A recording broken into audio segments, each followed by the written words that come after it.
Sweet Mother Michigan, Father Superior, coming down from Mackinac and Sault Ste. Marie.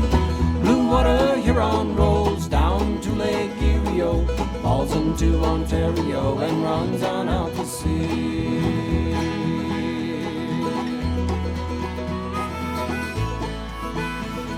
The Great Lakes are... You have come upon the Great Lakes Guys podcast. The podcast features not only the history, geography, and geology of the land, waters, and people of the Great Lakes Basin, but as well we interview talented people from around the region who form the innovative cultural web of music, arts, technology, and science of the Great Lakes Basin.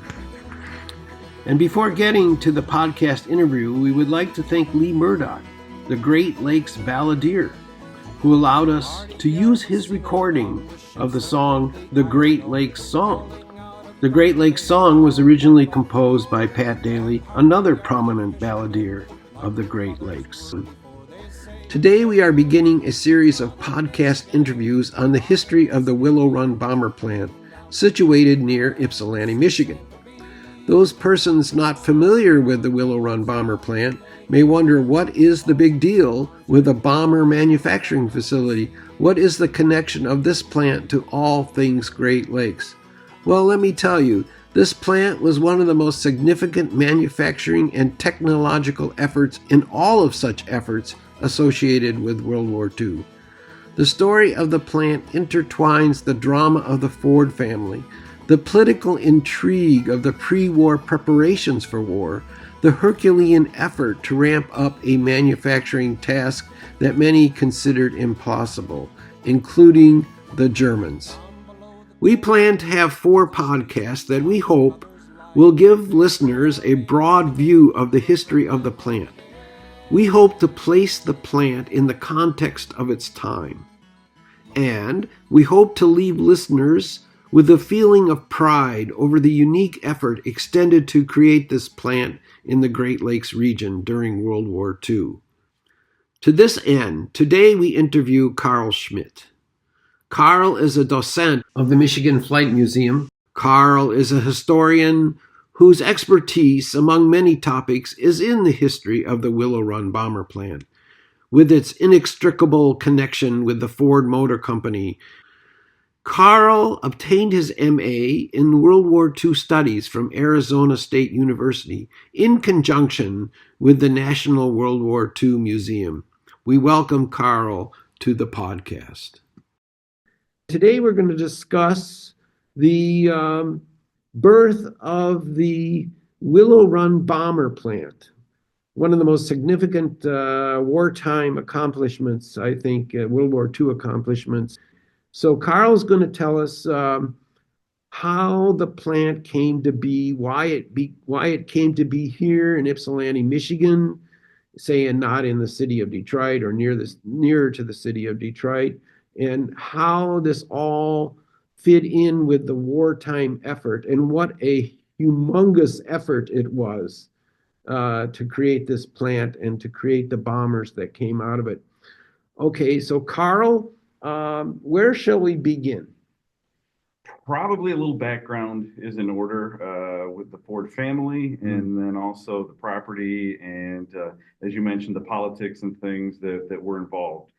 I think there's probably a misconception out there that the Willow Run Bomber Plant and the B-24 Liberators that came from it were kind of the first attempt at building airplanes by Ford Motor Company and the Ford family. That would be incorrect. The Fords played around with airplanes in the 1920s to a degree, and then they actually got into more of a manufacturing situation. Something else as far as background goes to why it happened and how it happened, it really needs you need to focus on and look at Edsel Ford. Edsel, being Henry's only son, was when at the outbreak of World War I, Edsel was about, I want to make sure I get it right, he was about 23, 24, and he was already working at the company. But unfortunately for him, his father made a very public statement, many statements about Edsel not going to be drafted.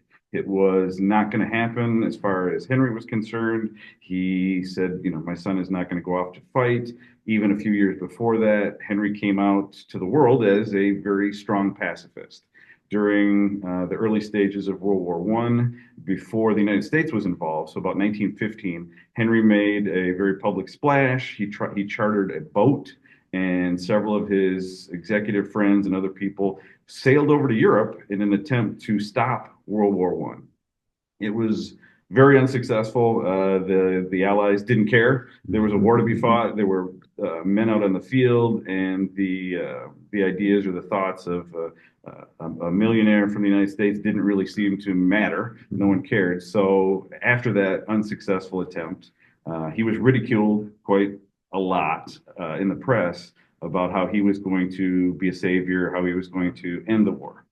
That didn't happen in 1915, so fast forward to April of 1917 when the United States does declare war on the Axis powers because of the unlimited submarine warfare. There was also the Zimmerman letter where a Mexican ambassador received a letter from a German envoy about how the German Axis powers were willing to give back the southern part of the United States if Mexico helped win the war. There were a number of things. The Lusitania also happened in 1915, and there was a large public outcry for that. So that kind of sets the stage. Henry Ford comes out and says that he will hire a army of lawyers to keep his son Edsel from being drafted, keep him out of the war. But how did Henry Ford think he was going to go over there and stop the war with just going over to Europe and talking to people? He just felt that the power of what he kind of thought of as common sense or a public outcry. He even paid money to have articles and quotes and things published in pamphlet form, put in newspapers about the religious aspects of how war was wrong, killing our fellow man. He really thought that, again, making public statements to tell them how foolish they were for fighting, he thought that was going to make a difference. Mm-hmm. And again, by 1915, the war was pretty well on, and the powers were pretty much entrenched, fighting what turned out to be a very bloody war. Oh, yeah. So the public saw Henry Ford talking and were very aware of him, obviously, as a self-made, by that point, probably billionaire in the country. And it embarrassed Edsel. It really, really set him back. He didn't necessarily want to go any more than anyone else, but it also he felt it made him look bad. He was a rich, entitled young man, but he wasn't going to be doing what the guy next to him was, the regular American. He wasn't going to be going and fighting, even though he wanted to contribute. So at that point in 1917, the idea was either work or fight. That was a very big public push that you will either go fight as an American soldier or you will somehow wind up working in a factory trying to forward the American effort.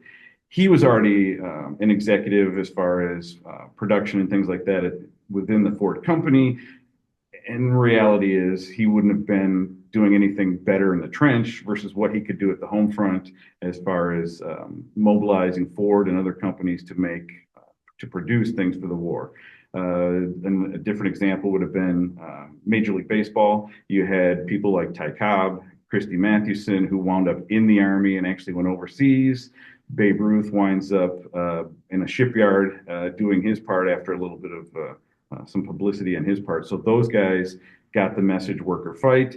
Edsel Ford winds up just kind of gearing the family business towards what can be done. Can they make armor? Can they produce things for the war effort? They actually don't do a whole lot. Ford Motor Company, the war was over reasonably quickly. They did start producing what were called Liberty engines, which were going to be airplane engines. However, by that point, the Allies were using either French or British aircraft during the war, so those weren't even really needed. But many people, researchers, biographers, felt that that experience for Edsel kind of scarred him, that he was in the public eye and had his dad behind him saying what, as an adult, what he was and wasn't going to do. Do you think his formal education, had anything to do with this split between him and his father over this issue? There was the relationship between Henry and Edsel over the years is it's a very intense one. It's a very interesting one. At times, they are almost inseparable. They are of the same mind with a lot of things, but then also there are severe deviances where Edsel wants to go in one direction with the company, Henry wants to go in a different direction. That's part of it, and they seem to get through those pretty well in the early years prior to World War II. They disagreed, but Dad usually won out. But Edsel still tried to have a say in the company, and he tried to help steer the company. The other part that was a significant difference between the two of them, Edsel seems more of a well-rounded person, a more cosmopolitan person. He enjoys the arts. He's on many boards for many museums. He's part of many different charities. He has friends in many different walks of life, and that doesn't seem to be the same as his father. His father did have many friends, of course, Thomas Edison and people like that, but it doesn't seem that Henry had such a wide view of the world. He was interested in producing Model Ts. In his spare time, he and Edison and Firestone and some of the other guys went off on very famous camping trips, things like that. And if you've been down the road to the Henry Ford Museum, you certainly would have seen some of those exhibits. And Edsel went to parties. He did once or twice drink. He did once or twice smoke. And those were things that Henry was very much against and not a party to. So, yeah. So they're father-son, and they're very close. And the Ford Motor Company was to both of them, the be-all, end-all. It was their thing. It was a world-changing institution, which it certainly was. Yet, in other areas, Edsel was a stark contrast to his dad. I think there was some dynamic between Edsel and his mother also. Is that correct?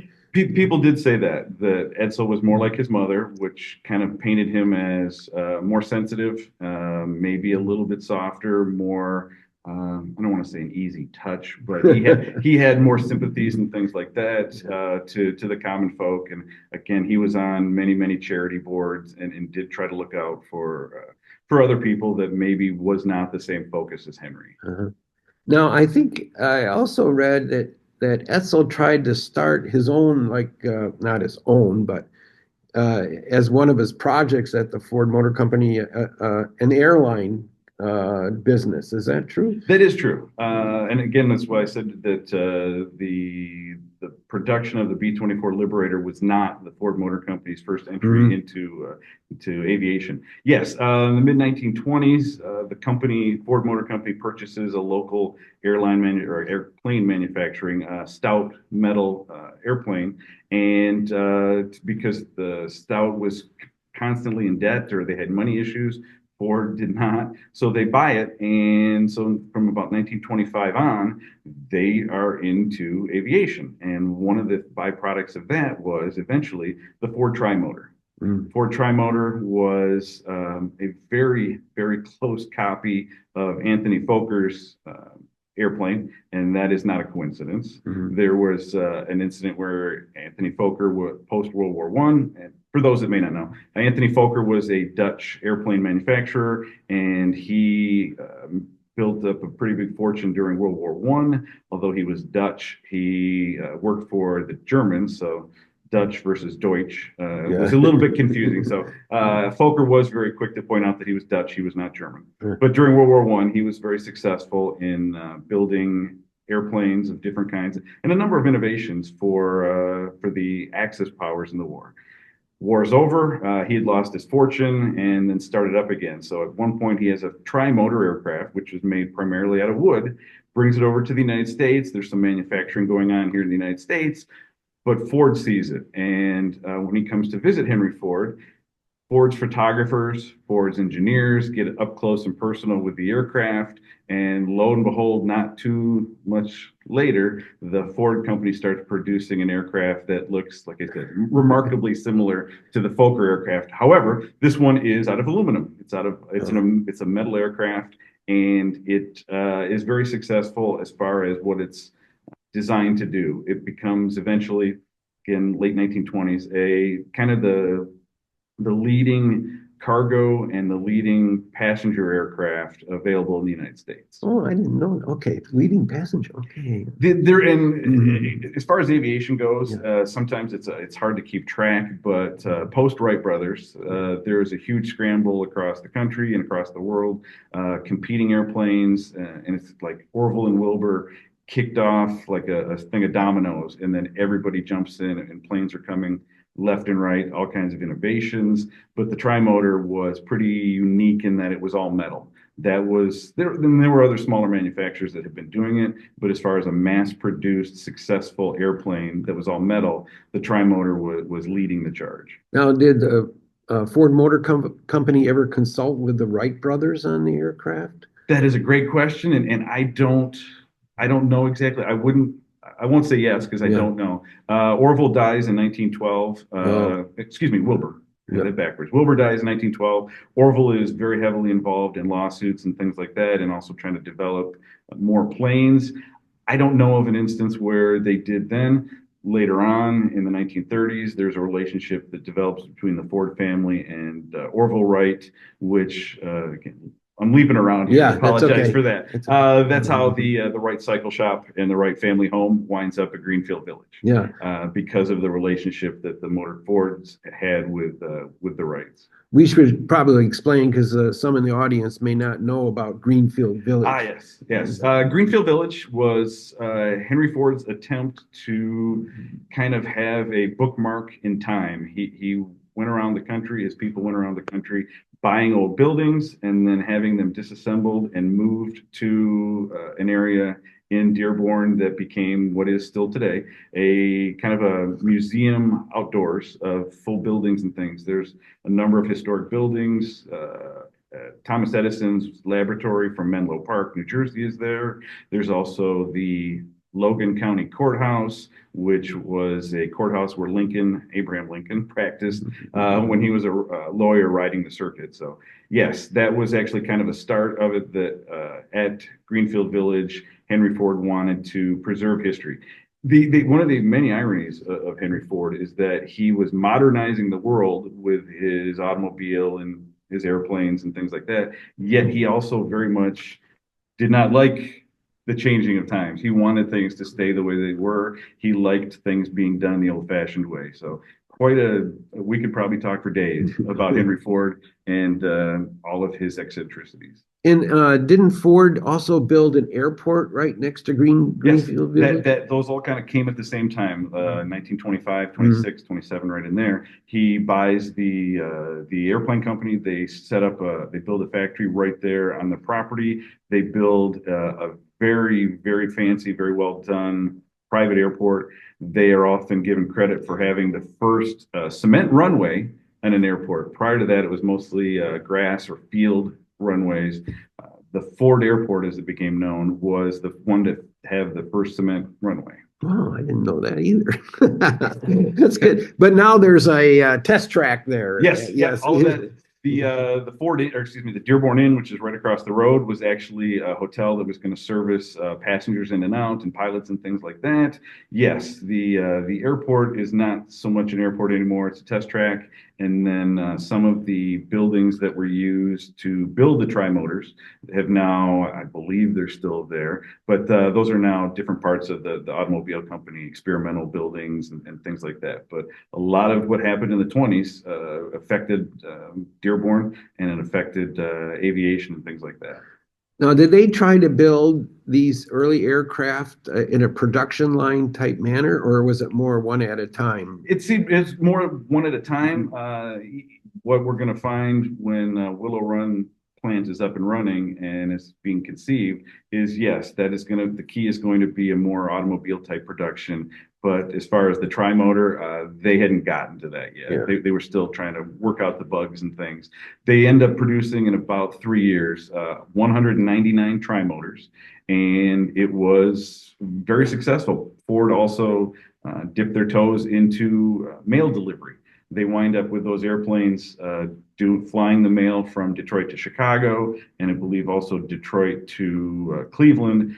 It became airmail. It was actually invented. They got a contract with the federal government to do that, and they used their planes to to carry that out. Now, did this expertise that they developed at this time, did any of that carry over into the late 30s when they were starting the plant here, or were those people kind of all gone by then? I'm not sure about the specific engineers that Hmm. would have been employed in the 20s and then again at the Willow Run plant, but it seems like it ended abruptly as far as the Ford Motor Company's involvement in aviation.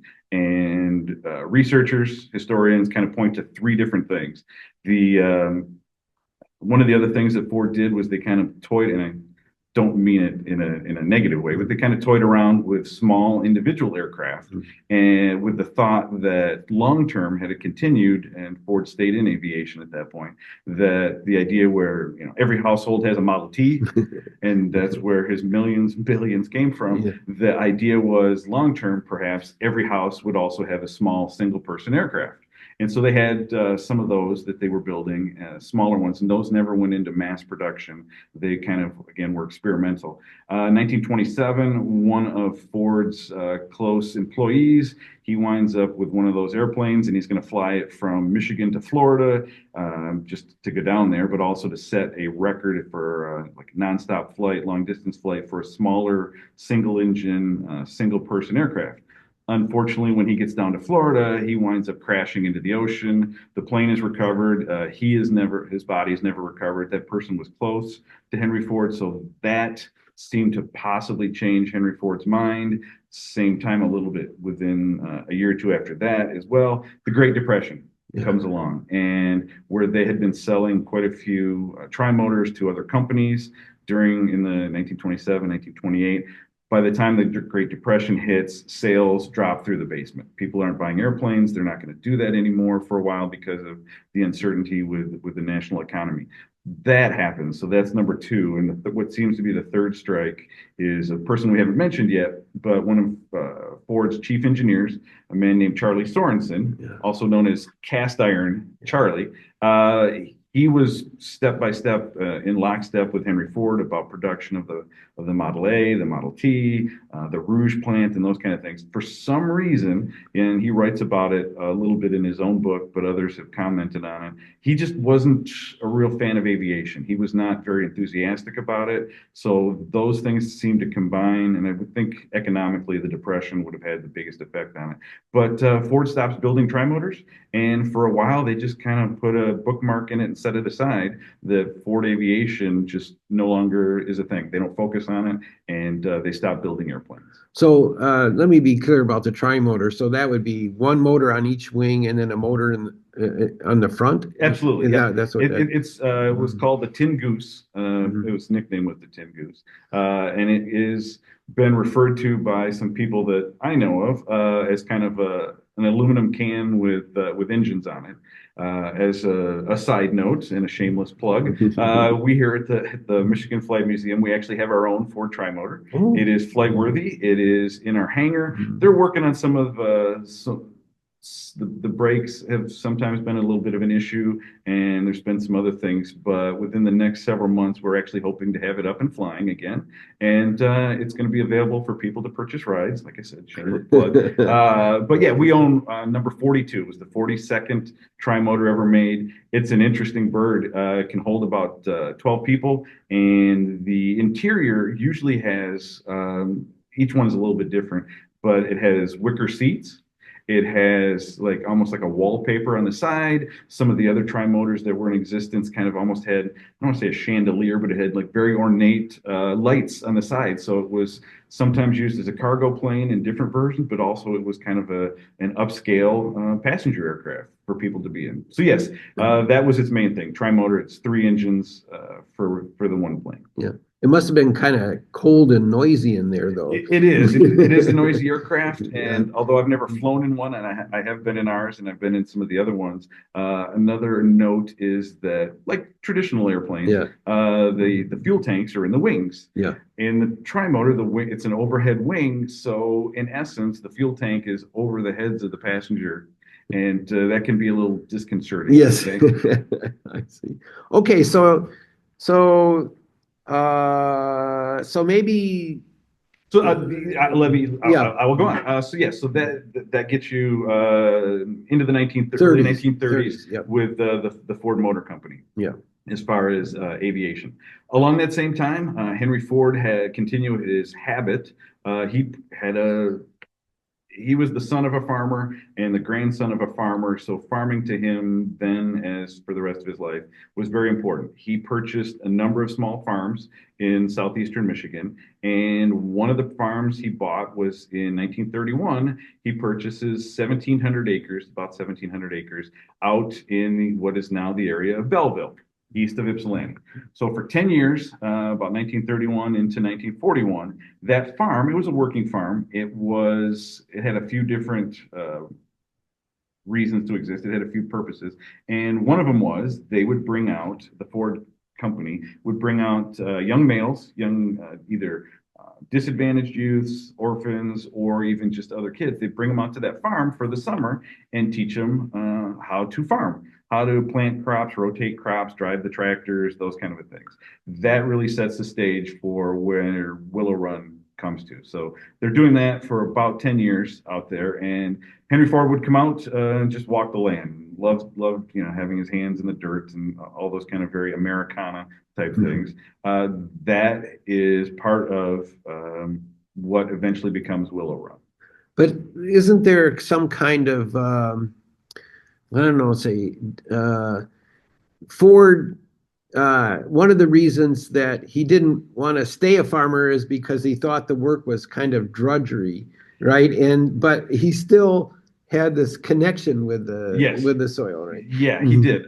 He was restless, and the thing that's been pointed out over and over, he liked to work with his hands, but as far as creating and tinkering is the word that usually comes up. So while farming was in his blood, and he realized the backbone of America, it was again another one of the dichotomies of him. Yeah. He loved farms. He bought little farms here and there across the area. He bought the really big farm.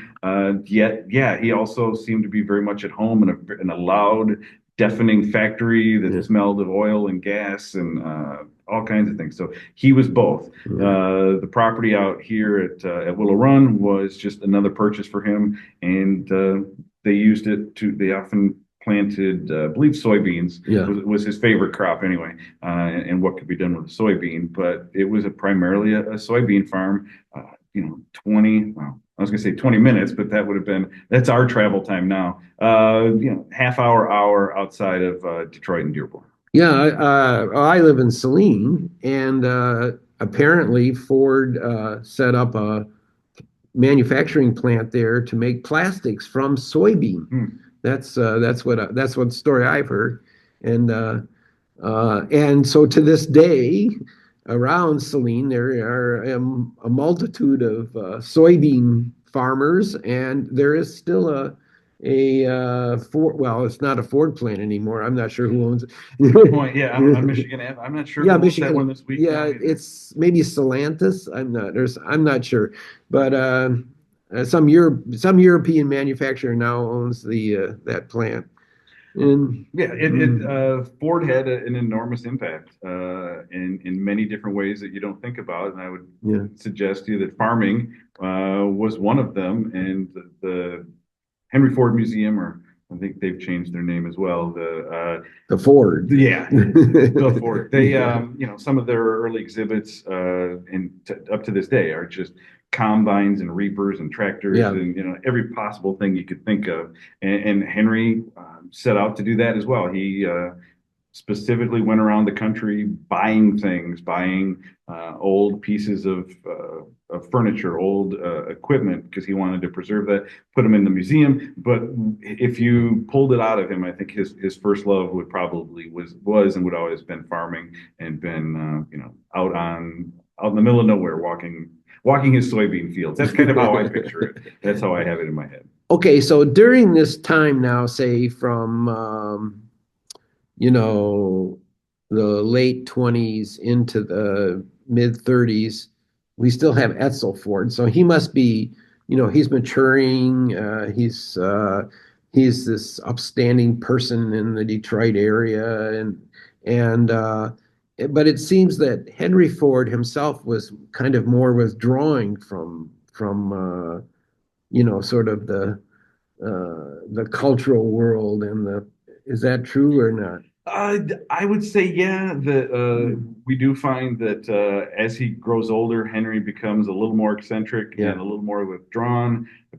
I, now, I want to say 1919, 1920, Yeah. right after World War One, Edsel is given the company. Essentially, you're the Oh. president, you're in charge. Yet, in spite of that, Dad is always over his shoulder. There was a struggle with them about trying to diversify their cars. We're going to try different things. We're going to try different models, different things. And it did happen, but it's important to keep in mind that Henry's standing behind Edsel saying, we're just going to make we're going to make the Model T, and we're going to make, like, the old saying was, you can have any color you want as long as it's black. Yeah. That type of thing seemed to be the mentality of Henry Ford, and Edsel kind of chafed under that. He wanted to race. He was into yachts, boating. His house over, I believe, in the Points. Yeah, Grosse Pointe. He had a yacht tied up there.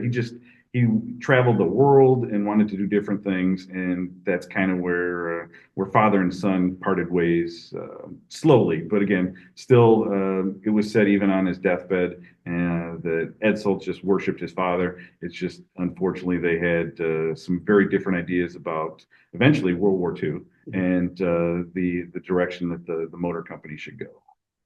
Okay, and so maybe this is a little early to bring it up, but so when does Harry Bennett start coming into the picture here and that story? Yeah, Harry Bennett is also a very controversial figure. Depending on which author you read, you get an idea of kind of a brawling thug, but then also a different author will come back and say that he was Henry's closest confidant, and early 1920s, they bump into each other in New York City. It was kind of a very odd meeting between Henry and Harry. And eventually, Henry invites him to come back to Michigan. I'll give you a job. And again, through the 20s and into the 30s, what became known as the Ford Service or Ford Force. Harry Bennett is behind it, and he just kind of becomes a fixer for Henry. If you need something done, tell him. Well, Henry would tell him, and it just kind of gets done. But part of his reputation stems from the fact that he had a number of connections, a number of relationships, kind of in the local Detroit underworld. He knew quite a few called mobsters and things like that, and he leveraged it all to his advantage. If something needed to get done, he knew the people to do it. Bennett, that is. And what is sad to me is towards the end, because of Henry's changing outlook, things like that, Harry actually becomes closer to Henry than his own son Edsel, and that really is kind of a modern day tragedy when it goes. But yes, in the 20s he shows up and then slowly starts gaining power. At one point, it's claimed that the Ford service is the largest private police force in the world. Strikes and things happen. There's issues in any of the factories. They send in their own force. Bennett winds up, even though he's not really on the payroll, he winds up with building what was called the castle in Ann Arbor, where he was from, and his power just seems to be limitless within the Ford organization. And at a couple of different points, Henry comes out and says, "You report directly to me. I'm the only one that can fire you. You work at my pleasure." Which, again, that kind of power is pretty limitless in an organization like that. So he's around. Yeah, he is in the background from the 20s on. I think that Bennett House still on the Huron River? That is my understanding. The castle is supposed to be out there. I've never been there or been by it, which I kind of kick myself now. But I would like to go see it. Yeah, it's supposed to be an enormous castle. Had any number of like things on the inside, like shooting ranges and a bowling alley and theaters. I mean, just very, very odd for the 1920s and 30s. It's also supposed to have tunnels, like escape tunnels coming out of it. Some of these might be legends and some might actually be factual. I don't know. And I'd love to know who owns it right now. Yeah. Who lives there. That would be fascinating too. There's a Ford cabin up in Tawas, Michigan. on the Lake Huron, just north of town. And supposedly, there's a cement walk in the back, into the back of the house. And on that sidewalk are two initials scratched into the two sets of initials scratched into the cement. I guess when they poured it, and one is allegedly supposed to be Harry Bennett's initials, and the other one is his girlfriend. Okay. That's the legend. Okay. That is interesting. Yeah, that would be fun to pull that apart and find out the stories, and if you could actually run that down and prove it. That's interesting. Yeah. Bennett is just kind of in one hand, he's behind the scenes, kind of in the shadows, but on the other hand, his influence over Ford, both the person and the company, is enormous. After he was gone, there were many, many people that said, they were terrified of him. They didn't want anything to do with him. He was known to carry a gun. He also kind of apparently stoked some of Henry's paranoia by suggesting that Edsel's wife or any of their kids might be kidnapped at any moment. So he needed to kind of beef up and have security, and everything needed to come through him. We also kind of feel that at the end, Bennett figured he was going to wind up being president of the company eventually, because of his relationship and his manipulation of Henry. That doesn't happen, but that's really getting ahead of ourselves. Yeah. Okay, so what year are we now? We're what, a couple years before the war, before 1939. They say 1937 or something. Yeah, I would say the story kind of picks up in 39. The September of 39. The world is now aware of the war. You can kind of make a strong case with Hitler gobbling up other countries in Europe before that, and then what the Imperial Japanese are doing in Asia. That World War II actually starts a couple of years before that, what they're doing in China and what they're doing in Korea. But officially, yes, World War II ramps up when Hitler and Stalin invade Poland, and we're off and running. Mm-hmm. The initial reaction is going to be that Henry Ford, again, goes back to kind of his roots. He wants nothing to do with the war. He wants to stay out of it as far as a country, and stay out of it as far as the motor company goes. He was, even a couple of years before that, he was approached by Charles Lindbergh about the America First program, which everybody saw. I mean, the start of World War II is like the worst kept secret ever. The world was heading that way for many, many years. And so even before the fighting starts, some Americans wanted to make it known to the federal government that we didn't want anything to do with it. That's Europe's war. And Henry Ford was briefly a member of the America First group headed by Lindbergh and some other ones. He eventually kind of gets uncomfortable, a little squeamish, and drops out. But overall, he still supports the idea that the United States should stay neutral in every facet. We're just not going to have anything to do with what's going on over there. Mm-hmm. And even before that, if you have a working knowledge of the politics of the time, Henry Ford and Franklin Roosevelt were polar opposites. They did not get along. Henry Ford was very offended by the New Deal. The New Deal is going to come in and change society during the Depression, and Henry Ford wanted, again, nothing to do with that either. The federal government is telling us what to do. Now we're doing things like Social Security and price controls and all those types of government control. Henry Ford felt that those were reaches, and so late 1930s, he very much dislikes President Roosevelt, and they're not friends in any shape or form. There was FDR invites him to Washington for a meeting, and he originally says he's not going to go. I don't want to talk to that man. Then he does go. The meeting is pretty non-committal, and I think more than anything else, it probably cemented them as adversaries than anything else prior to the war.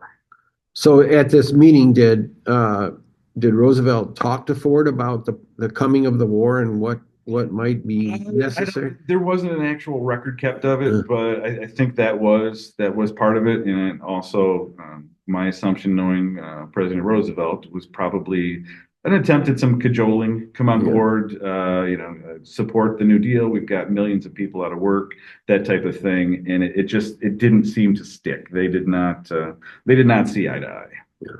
Okay. So the war starts, 1939. Yeah. President Roosevelt puts together another alphabet soup worth of federal bureaucracies, things like that, to try to get the country moving towards mobilization. 1940, the Selective Service Act starts, so men are drafted into service. It's going to be more of a National Guard type situation early on, limited couple year enlistment period, but everybody has to register for it because again, the war clouds are coming or they're forming, and it looks somehow the United States is going to get involved in the war. I don't think any person living at the time would have legitimately thought that that we're going to stay out of it 100%. But that starts in 1940. Something else that's going on is they start mobilizing some of the manufacturing capabilities. 1940. I think it was the spring of 1940, the British government, through our federal government, approaches Ford Motor Company to ask them to build airplane engines. It is the Merlin engine that eventually wins the fame in the Spitfire British aircraft fighter plane and helps win the Battle of Britain and so forth. The British, like anyone else, are fighting a two-front war along with the French. They're in the Pacific fighting the Japanese, and they're in Europe fighting Hitler. They can produce some things, but they can't fight a two-front war and produce enough weapons to fight it with. So they turn to the United States. Can you build us aircraft engines? That request goes from the British to the federal government to the Ford Motor Company. Edsel gets the request. He takes it to Dad and says, look, they want us to build 9,000 engines for British aircraft, and we're going to actually divide it up. We're going to have, I believe it's 3,000 for the British, 6,000 for us. And can we do that? Let's do that, Dad. Initial response from Henry is, okay, yeah, let's do that. We'll make them for us, for our own preparedness, for our own self-defense, but I don't want anything going off to war. I don't want to be more of the aggressor. So it was going to be 9,000, then it's going to be 3,000, and there's a huge publicity campaign about Ford is in. We're doing this. We're helping out. We're helping our allies. And FDR is off to the side clapping. Thank you, Ford. Thank you, Edsel. One day before the project actually even starts, Henry Ford changes his mind. No, we're not doing it. I want nothing to do with it. I don't want to be in this. It's only going to be a warmongering type situation. I refuse. Stop. Edsel is crushed. If for no other reason, he thought that this was going to be the way in for them to be involved and help the country, but also on a personal level, it's a humiliation. He had worked this out. It was again publicized tremendously, and now Dad says no, we can't do it. So he has to pick up the phone and call Washington and say, Dad changed his mind. We're not doing it. Eventually, the Packard company winds up building those aircraft engine for the war effort, but spring to midsummer of 1940, the other companies, Cadillac, Chrysler, Packard, Studebaker, all the big ones are starting to gear up and starting to build things for the United States military and things that we're going to actually be given or leased to our British and French allies, but not Ford. Ford is still kind of got the blinders on, just motoring along. That's a good one. They're building passenger cars, and that's what they're going to keep doing. We're just going to keep doing it, and it does kind of give a black eye to the Ford company. Now, did Harry Bennett have anything to do with the decision of the old man to stay out of the war, or did he didn't have any political, leanings or anything like that? I've never seen anything that really described much about Bennett's thoughts one way or the other as far as the war and pacifism or not being involved. Someone within the company and biographers later on made a really good point as far as Bennett goes. Whatever Henry wanted, he told Bennett to do it, and it kind of seemed like Harry Bennett was the was the bad guy. Mm. He was the designated heavy, even if it didn't look so good for the company, yet maybe Henry wanted it to happen. He just pushed it off or had Harry be his bad guy or the heavy as far as getting things done that might be unpleasant. So that I said earlier that he's controversial. Some people claim that he was he was the criminal element to the whole thing. Yeah. Others have said all he was doing was carrying out Henry's orders. Yeah. And so he was the paid bad guy. I don't think there was been much written or spoken about whether Bennett cared one way or the other. And wasn't there the confrontation at the Rouge plant? Labor? Yes. Yeah, there was a pretty violent, pretty awful strike, and that was in the effort to organize and to unionize. The Bennett armed any number of strike breakers. They had clubs, weapons, rocks and things, and it got incredibly ugly. People died. There was a bloody standoff at one point. What year would that be? One of them was in 38. 38, yeah. And then once we get into the war, there are some other ones Yeah. that are much shorter, but there were also some pretty violent confrontations. The well-kept or the secret that's out there, from the 30s into the end of World War II, there were thousands of labor strikes in the regular automotive industry, and then when they gear up to do military weapons and things like that. And it kind of paints a different picture when you look at it that at Ford alone, there would be like a half a day strike, there would be a full day strike, there would be a week or so, and it really gives you a different look. The patriotism and America, we're all going to join together and we're going to fight, we're going to win the war, we're going to focus on that. Is there, and it's absolutely truthful. But the other part is, if you worked in the factories, it was a job. You can't buy a loaf of bread with patriotism. Yeah. You can't just tell your landlord, I'm not really getting paid a decent wage, but it's for Uncle Sam kind of a thing. So there were strikes, and a lot of them actually happened, not just Ford, but the other manufacturers as well, in the thousands for the time frame between 1941 and 1945. And the majority of them actually were more of an effort to get the workers' causes and grievances and things in front of a labor relations board. So they would have a really short one, and then the government would come in and try to mediate. But yeah, Harry Bennett had no sympathy for striking workers.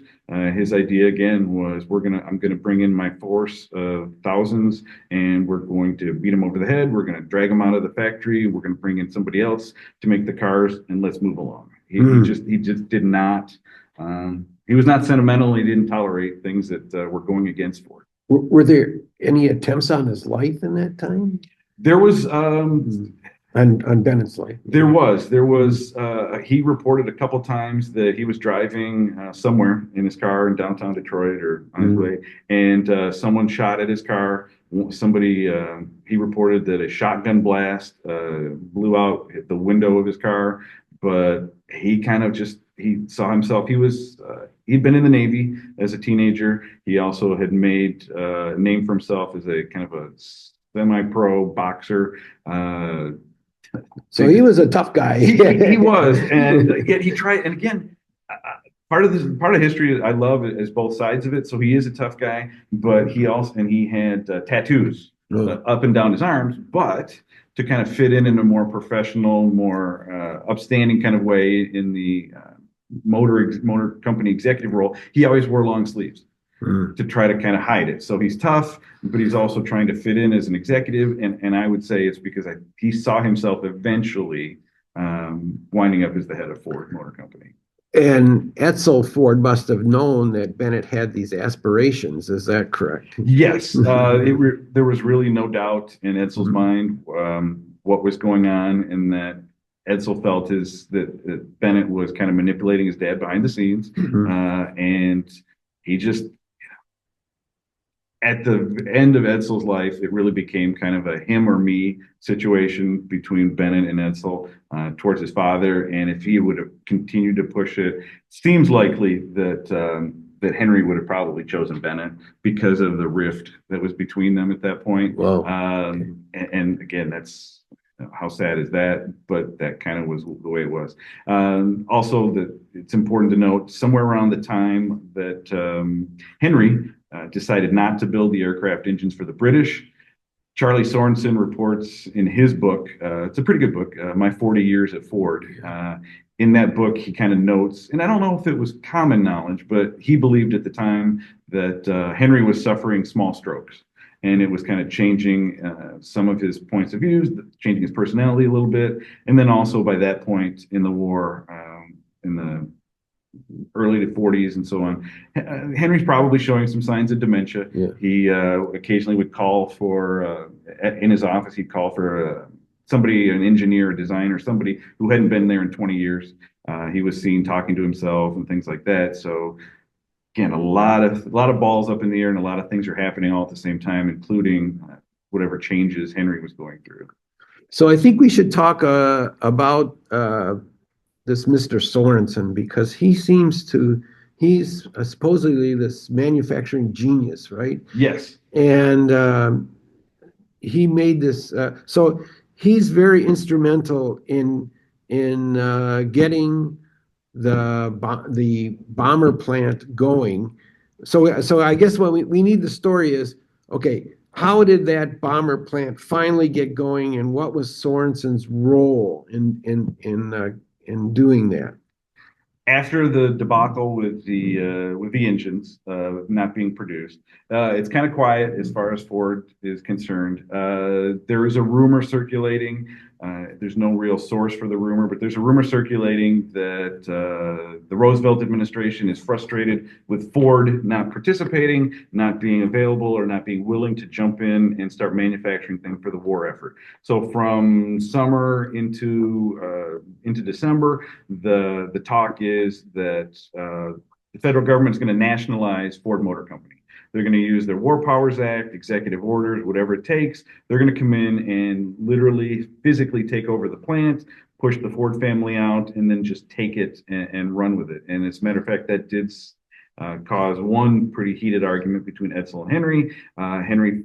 Edsel was explaining this to his father, and in disgust or in anger, Henry throws up his hands and says, "Well, then the government now has a motor company. They can do whatever they want." And he kind of storms off. Edsel comes back and kind of works on his dad a little bit more, and slowly kind of wears him down.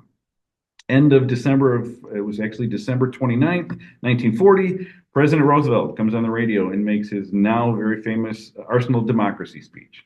The United States we're not sending our boys overseas. However, we have friends over there, and they're fighting for democracy against the fascists. So we're going to harness the manufacturing might of the United States, and we are going to build things for them. We're going to prepare ourselves for war, but we're also going to build things for our allies. That is the end of 1940. The next week, or 2 weeks after that, Edsel Ford, Charlie Sorensen, Henry Ford II, his son, Edsel's son, and also Benson, his son. The four of them, along with a team of engineers and some other people, go out to California. And part of this also is spurred on. There's a story that Jimmy Doolittle, at the time, he was in the interwar years, he was a famous racer, planes, cars, all kinds of things, and he had built up a name and a reputation. Doolittle calls Edsel and tries to get to Henry, saying, "Look, help us out. Will you do this? Will you start building airplanes?" That kind of resonates a little bit more, I guess, than some other things. Before that, another fellow we should talk about, William Knudsen, winds up. He also calls Henry Ford, asking to make some things for the war effort. Henry says, absolutely not. For whatever reason, the call from Knudsen pushes him away from it, and he says no. Doolittle kind of makes a little more inroads through Edsel and through these conversations. We should mention who Knudsen is, really. Yeah, absolutely. William Knudsen. He actually started out as a Ford employee. He actually he was a Dutch immigrant, and he winds up in the state of New York.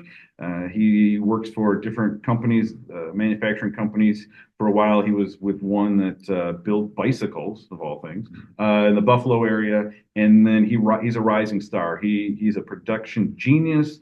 His ideas, his encouragement, his things can turn small companies into larger ones. And when if you're making 100 cars a day, Knudsen has the magic wand somehow mysteriously, and then he can up production through the roof.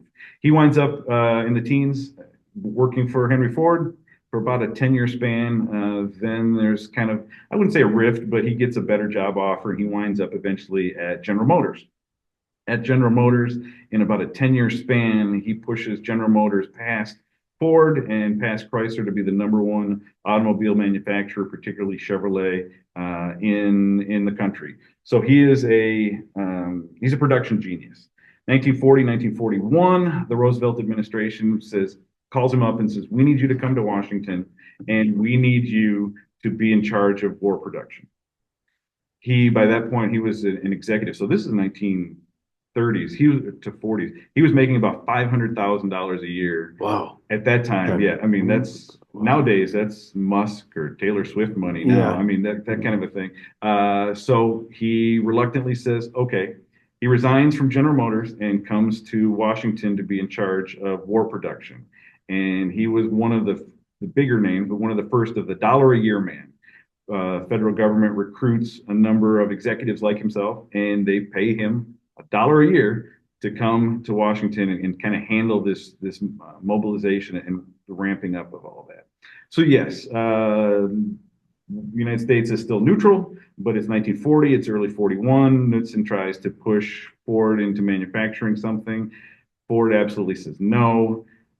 Now we get to the end of December 40 and January 41. So the call from Doolittle and some other things happen that finds Sorensen, Edsel, and family and some employees out in San Diego at the Consolidated Aircraft. Consolidated Aircraft, yes. Yes, they make their first appearance Yes. In our story. Yes, Consolidated Aircraft, they've been around for a number of years out in San Diego, and probably prior to the B-24, one of their more famous products was what we call the Pan Am Clipper ship. Giant flying boats that were traversing the Pacific like crazy, but they are an enormous aircraft, and it was a luxury aircraft, but it had several distinct features to it, and they were responsible for that one. They also kind of had their eye on other types of flying boats. We find in World War II that another one of their famous products is the PBY Catalina, which is, again, a large flying boat, essentially, that was invaluable during the Pacific War. But they only made one at a time, is that right? That is the issue, and that is what was appalling to Edsel and Sorensen when they go out there. Their manufacturing style was antiquated. It was kind of an artisan situation where they brought in a lot of their parts from other factories, so they had a lot of people making parts for them, which in regular time that can be okay. Time of war, when speed and other things are very valuable, you're going to want to make it faster. We need the parts when we need them. We can't wait for suppliers to do that. So yes, the four of them go out. There's more than that, but the nicer legend has Edsel, his two kids, and Sorensen walking around the plant out in San Diego. The original idea, and Consolidated was behind this, and they were for it to a degree. The original idea was that Ford Motor Company would stamp out and otherwise produce individual pieces for the Liberator and then ship them out to San Diego. Oh, wait, we have to mention why the Liberator, what the Liberator was, because we have no. Yes. So they're going to, they wanted, Consolidated wanted Ford to produce the pieces of the plane for them, ship them out there, then they would still build them. B-24 Liberator had a few different names, a few different versions of it, but essentially it is a heavy 4-engine bomber. It was conceived in about 1939. The Army Air Corps was taking submissions that they wanted to bring in and start building heavy bombers. 1935, 1936, and then we also add in the Spanish Civil War. The idea was that airplane manufacturing, specifically to military specs. They weren't quite sure what they were going to do. In the Spanish Civil War, there were a number of German and other produced medium range planes that were used extensively, and the Germans wind up doing a lot of experimenting in somebody else's war. But for a while, the United States Air Forces through the Army, they're not sure which direction they want to go. Do we want big heavy bombers that can fly halfway across the world? Do we want a few of them, or do we want a lot of smaller ones that can travel shorter distance, but we can have a lot? The prototype for the B-17, a very famous plane that plays a large role in World War II.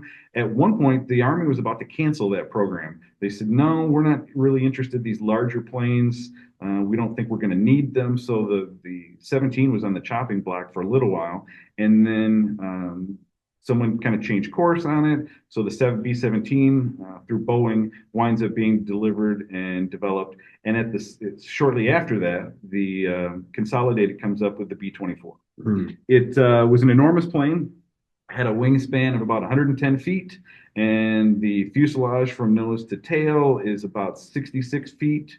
As I mentioned, four very powerful 1,200 horsepower engines each. Pratt Whitney, the double wasp, which is again a very powerful engine that when you put four of them together for that large of an airplane, it makes quite a racket. Yeah. But and the 24 is an incredibly complex airplane. When World War II is going on, up until the development of another plane, we'll talk about later, but the B-24 Liberator was able to carry the most weight in bombs. It was able to travel the fastest, and it actually had the longest range. Mm. The downside to that was the wing to support all of that was called the Davis wing, and it was a thicker wing to support the fuel tanks to get you that long range. Pilots then and even some later will tell you that it was a very difficult airplane to fly. It was physically exhausting and was tough to fly. That's the trade-off. It can fly farther than a B-17, but the proponents and the fans of the B-17 will tell you that 17 was a better aircraft. In the warbird community, a group that are very devoted, loyal people. Most people have their favorite plane and what they really like. There's usually the B-24 people and the B-17 people, and there's not a lot of room in between. But Consolidated builds this plane. They have the idea that out in San Diego, they would bring all the parts that they brought in from other places. They produced some of them to a pile, essentially, outside, and then their people, their manufacturers, their electricians, their mechanics would build that one plane from that pile of parts. Once that plane was done, they'd go over to the next pile and they would build that plane and so forth. There are many stories about the early Consolidated B-24s that were built that say inside the aircraft, the wiring, as an example, would be different depending on which electrician was working what day. And because of how it was also made, there were not a lot of, there was too much wiggle room, let's say, with the parts. So they would be into the corner of the plane, and then somebody's going to have to kind of right then and there build something in particular to get that plane finished and to move on. It drove the Ford people when they were out there looking at it. It drove them crazy. That's what I heard. The Sorensen. Yes. Sorensen, who was this also manufacturing genius, is going, I know how to do this, right? I know how to. I know. And the early planes did prove to be a problem. There were no universal replaceable parts. So if you had a problem with the wing or different things on the inside, you get battle damage or whatever. They didn't have a set of or availability of parts to replace that one because that one was handmade by itself. Sorensen, I would imagine probably had a heart attack out in San Diego looking at this. And the other thing, when they were touring the plant, they said, "Let us see your blueprints. Show us your manufacturing, your sketches and things like that." They had some, they didn't have all of them, and some of the changes that they would make building each plane, they didn't record it, they didn't write it down. And again, this was just not the way you made anything, and it certainly did not represent how the Ford Motor Company would make cars. The first Model T should be exactly the same as the last Model T. That was not what was happening. So yes, they realized that All these planes had the potential to be great war aircraft. They were making about 4 to 5 a week. And some more legends kick in because depending on the research and who you talk to. But at that point, Sorensen goes back to his hotel room that night in San Diego, and on a paper placemat from the restaurant, sketches out what he claims would be a brand new, freshly built airplane factory back here in Michigan. And when they were up and running, when they were ready to go, that aircraft factory would be able to turn out one bomber an hour. Yeah, geez. And that's pretty bold claim at that. It really is. And as a matter of fact, he got ridiculed for that. Yeah. The pinnacle of airplane manufacturing at that time was Germany. They were able to turn out planes better, faster, and more of them, and they were deadly. And eventually, they wind up with the first working jet aircraft. But yes, the German high command and the German public and newspapers ridiculed this statement from Edsel and Sorensen, saying it's absurd. There's no way you can do that. It's just not going to happen. And they were laughed at. There are some other legends and tales that didn't exactly happen that way, that Sorensen did not sketch it out, but he said later that's kind of how it happened. Some of these stories, and we'll find some other ones inside the plant, there's competing legends.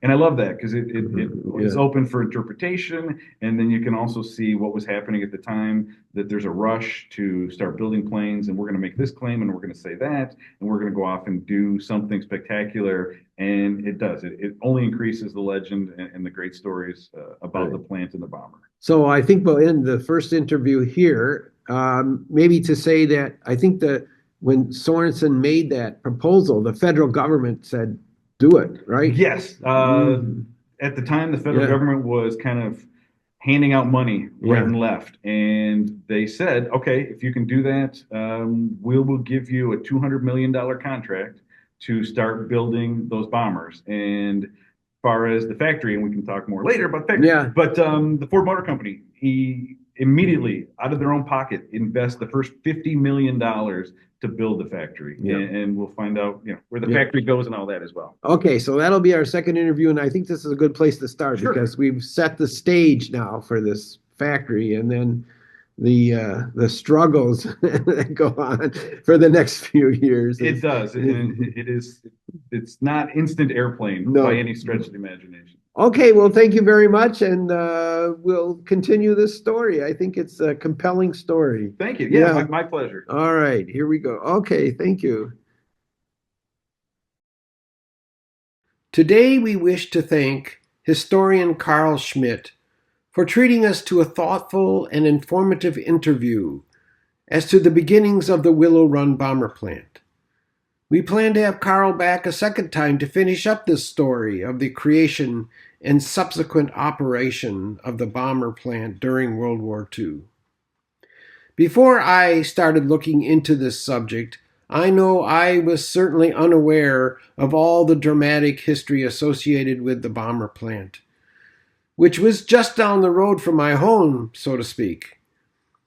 We can see that before the U.S. entered World War II, there were great efforts made to prepare for the war, and the Willow Run bomber plant was a prime example. Our next podcast will be with Sue Murray. Sue is one of the women who plays as Rosie the Riveter at the Yankee Air Museum. Sue will teach us about the life of the women who worked as laborers at the bomber plant, where up to 40% of the workforce there during the war were women. She will also tell us about the women who were at home, trying to keep the home and family together, while their husbands and fathers were away at war.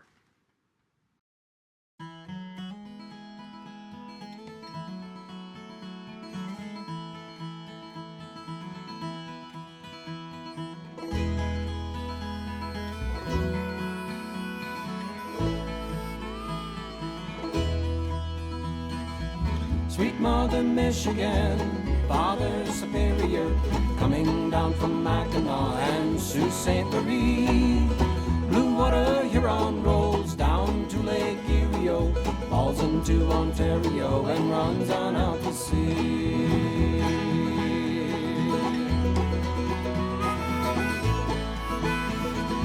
Great Lakes are a diamond on the hand of North America, a bright shining jewel on the friendship border ring. It's a freshwater highway coming down from Canada, and all along the coastline you can hear the people sing. Sweet Mother Michigan, Father Superior, coming down from